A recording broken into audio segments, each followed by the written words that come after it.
You are listening to the CMQ Investing Podcast. My name is Chris Franco, and we have to talk about, well, all the hype. But this is not something that you would typically expect because we are being multidisciplinary, I guess you could argue, in our source selection. So I just happen to be reading the latest articles on NiemanLab.org. That is through Harvard University's Nieman Foundation, which has a mission to promote and elevate the standards of journalism. The editor of the Nieman Foundation's, sister publication, Nieman Lab, highlighted the work of Lee Vinsel and Jeffrey Funk as they looked into just how we're really not making that much incredible progress with technology. And in fact, a lot of the value that's being added by the latest and greatest in tech is, well, it's not really adding up. Now, I think this is just an interesting perspective. You might disagree with it, but I did find that it echoed a lot of similar sentiments I've read from some of the more traditional financial press, as well as just what I've been observing myself. So without further ado, let's get into it. If you believe the headlines, we've been living through a decade of historic technological breakthroughs. In 2013, USA Today named Uber the tech company of the year for solving basic market dilemmas of supply and demand. Soon after, Eric Brynjolfsson and Andrew McAfee published The Second Machine Age, arguing that society was on the verge of a revolution fueled by robots and artificial intelligence. Right through the gloom of the COVID pandemic, tech evangelists kept pushing the same narrative, adding blockchain and cryptocurrencies to the list of advances that would soon unleash a vast wave of new wealth. But the Great Revolution always seems to be just around the corner. Despite record venture capital funding, the latest technologies have so far had only modest economic impact. It's easy to dismiss each of those exuberant projections as business as usual, one more episode in the long history of technology hyperbole. As scholars who study technology, we see something more troubling happening. Earlier waves of hype, such as the one that accompanied the dot-com boom of the 1990s, were grounded in fundamental technological advances. The current moment is different. New technologies simply aren't making our lives much more efficient or making our economy that much better. We appear to be living in an unproductive bubble. I'm sorry, I'd have to jump in here. I keep thinking, or rather I keep hearing Kathy Wood's voice in my head as I'm reading this. We believe. By its very nature, hype makes it difficult to distinguish illusion from reality. For a reality check, we therefore look to the judgment of the markets themselves, taking measures of products, market sizes, and profits. The resulting numbers suggest that the current tumble in stock prices, tech stock prices in particular, is more than a temporary correction.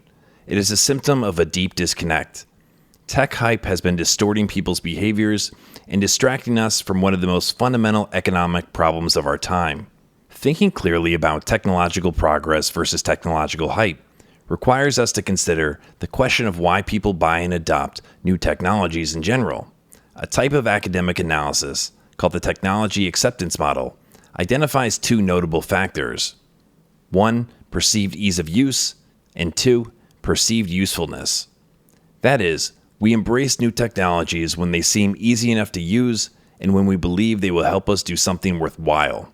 As economist Robert Gordon documented in The Rise and Fall of American Growth, Americans adopted a wide variety of technologies that we now take for granted during this special century of economic growth between 1870 and 1970.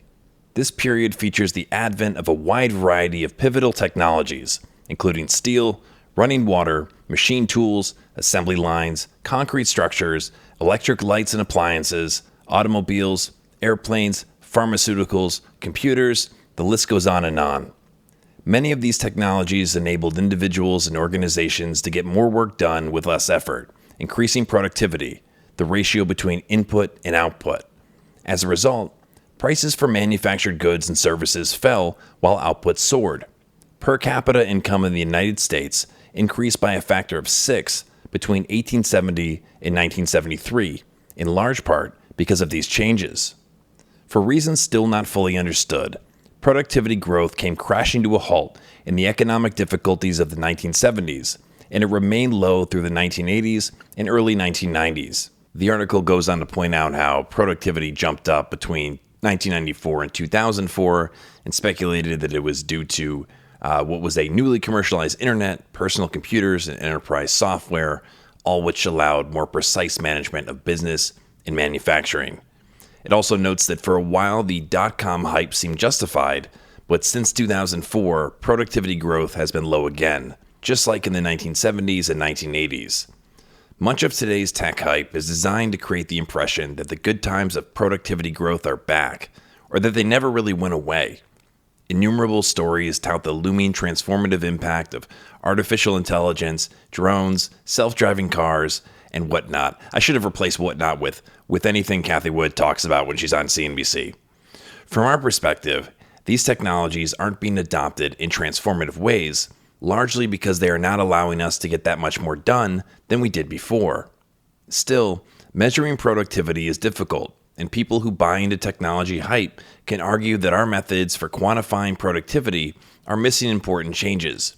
For example, some economic measures, like GDP, do not account for apps that we use for free, like YouTube, Instagram, Facebook, Google Maps, or Waze.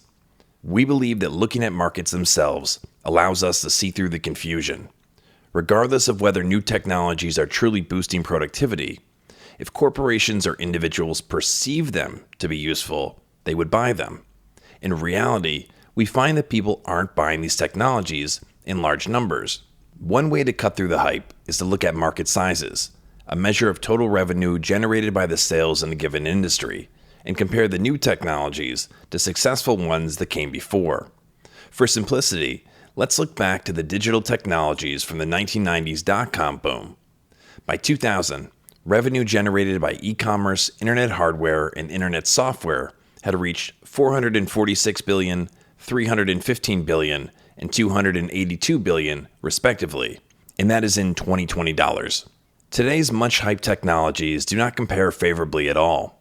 Video streaming at $70 billion, big data and algorithms at $46 billion, and that includes companies like Salesforce, smart homes with $20 billion in the United States only, and that includes companies like Nest, artificial intelligence, $17 billion, virtual reality, $16 billion, augmented reality, $11 billion in 2019, commercial drones, which was $6 billion in 2018, and blockchain. Okay, I get the idea here. The most valuable of these, video streaming, which includes services like pornography, Netflix binges, and cat videos, is highly unlikely to lead productivity growth.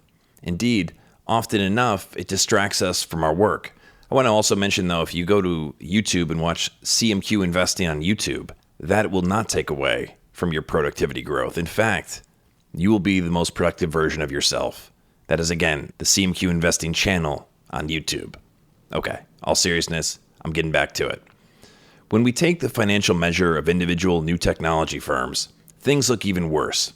An ongoing analysis of startups by University of Florida economist Jay Ritter has shown that the percentage of startups that were unprofitable during the year prior to their IPO has increased from about 20% in the early 1980s to more than 80% in the last few years. New firms are simply much less profitable than they used to be. A major problem with tech hype, and the journalists who enable it, is it encourages false optimism. Nobel laureate Robert Shiller describes this irrational exuberance in terms of narratives. Investors don't just look at cold, hard facts such as market sizes and profits. They also follow stories that emphasize intense technological change and big benefits from those changes. One of the most exuberant narratives created the current startup and tech bubble and sustained it even as the promised changes and benefits failed to materialize. The deeper, even more essential problem with tech hype is that it obscures serious underlying economic issues. Elected officials, civil servants, university professors, and citizens alike have been seduced by technologies that promise sweeping social benefits and economic growth. In the meantime, leaders have neglected fundamentals: low-quality jobs, income stagnation, and inadequate housing that are the real causes of economic suffering. According to United Way's ALICE program, about 40% of working households in the United States now struggle to make ends meet. One big reason: since the 1970s and especially since the 1990s, new technologies have not led to the creation of major job-producing industries, despite waves of hype about AI, genetic engineering, nanotechnology, and robotics. If any of these technologies had birthed new industries the way boosters said they would, our economy would be in different shape. Tech hype can be seen as a way to distract us from these failures. These tough economic realities affect both urban and rural locations, in all races and ethnicities, but some more than others. Harvard sociologist William Julius Wilson examined the impact of joblessness on urban black populations in his 1996 book, When Work Disappears. Too many jobs are low-paying, low-skill positions that do not enable families to thrive. Even today, when wages are rising in a tight labor market, incomes are still falling behind inflation. Princeton economists Ann Case and Angus Deaton have demonstrated that whites without college educations in the United States are increasingly dying deaths of despair, including suicide, alcoholism, and drug overdoses. The worst may be yet to come. During the dot-com bust of 2000 through 2002, many firms went bankrupt and markets hemorrhaged value, but we also ended up with important companies like Amazon. E-commerce was rapidly becoming a part of daily life, even for relatively poor people, even when the dot-com bubble was bursting. When the hype clears and our current unproductive bubble bursts, we will probably be left only with less. For example, the urban lifestyle has been propped up by subsidized, unsustainable services like ride-sharing and food and grocery delivery that are now becoming more expensive, even as old services, such as taxis and urban supermarkets, have partly disappeared. Uber burned through investor money like mad, in large part by keeping ride prices artificially low. To become profitable, the company is now increasing its rates and will have to keep doing so until what is left is a pricey service used primarily by the well-to-do. The same applies to other sharing economy, app-based companies. What will happen when their services become unaffordable for many people, or when many of these companies disappear entirely? Bankruptcy is a growing possibility as share prices plummet. In the face of these hard economic realities, the tech hype machine has latched on to the saddest technologies yet: non-fungible tokens, or NFTs, blockchain-based Web 3.0, and Facebook's metaverse. We authors had long wondered what would come along after self-driving cars, AI, and such had lost their luster. We never imagined the answer would be so ridiculous. The poor need better housing, healthcare, education, and transportation, not an NFT of a goofy cartoon monkey. Looking at market measures offers a way to see the reality behind the tech hype, but economic data alone cannot show how we can do better. We have a few suggestions.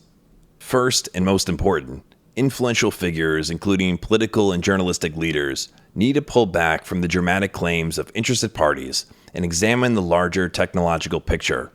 That means talking honestly about which industries are actually improving productivity and creating stable, high-wage jobs.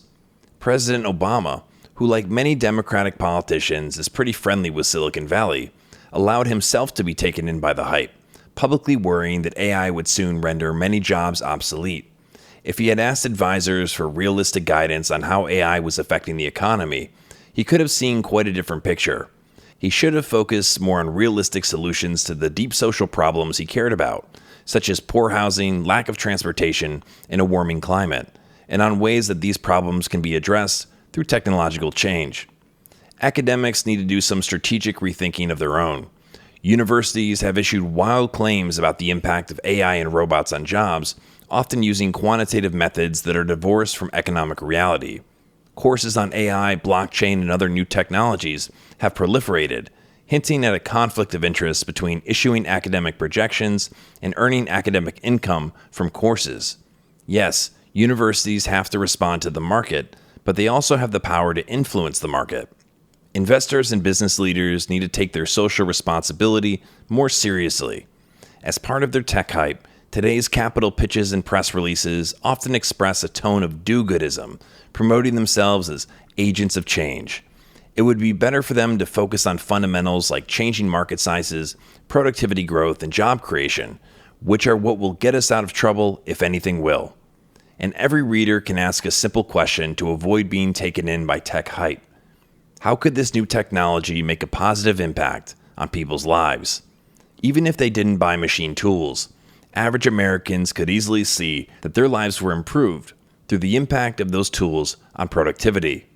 How could cryptocurrencies, NFTs, and the metaverse possibly make the lives of non-users better? Unfortunately, we authors have trouble finding university professors, even business, economic, and engineering professors, who are asking such simple yet important questions. Getting back to the fundamentals of technologies and economies will require us to escape our current unproductive bubble of tech hype. Our bet is that sadly, this process will be painful and will really come about only when the bubble implodes. Lee Vinsel is an assistant professor of science, technology, and society at Virginia Tech, and Jeffrey Funk is a consultant on business models and the economics of new technologies. This story originally appeared on Open Mind, a digital magazine tackling science controversies and deceptions, which Nieman Lab covered. Okay, CMQ investors, I hope you did enjoy that. That was something that I felt it was a good perspective because it comes from a place that I think they're observing something we're observing, but from a different angle, and they're concerned for maybe a different reason, but definitely good to get that perspective. I don't believe, necessarily that everything that's new now doesn't have utility. I think, for example, blockchain technology is not going anywhere. But as far as, will NFTs be the future of everything, or will, we be paying for our groceries with Bitcoin? It seems like if that was going to be the case, it would already have happened because, at least with Bitcoin, it's been around for 13 years, something like that.